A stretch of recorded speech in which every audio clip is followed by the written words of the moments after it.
ayollarni tug'ishi 58 mi 60 deyil bo'lar ekan.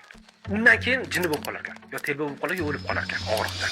Mana misol uchun uzunlik o'lchovi nimada? Metr, kilometr, santimetr bo'ladi, to'g'rimi? Og'irlikni o'lchovichi kilogramm, tonna bo'ladi. Mana og'riqni ham o'lchovi bo'lar ekan. Mana misol uchun bitta shapaloq ursamda, qancha darajada og'ir desam agar aytib bera olasizmi? Yo o'sha og'riqni ham o'lchovi bor ekanda. Adashmasam Dale deyilar ekanda. Dale. Erkaklarni og'riqni his qilish, chiday olish darajasi adashmasam где-то bir 40, 38-40 Dalegacha chizdirganda. Undan keyin jinni bo'lib qolar ekan. Yo telba bo'lib qolar, yo o'lib qolar ekan og'riqdan. Ayollarni tug'ishi 58 mi 60 deyil bo'lar ekan. Tug'ayotgandagi og'rig'i. Ishonasizmi? Shunda tasavvur qiling.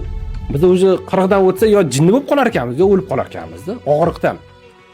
Shuning uchun hamma ayollarni hurmat qilsin. Hurmat qilish tarafdoriman. Haqiqiy erkak ayolni hurmat qiladi.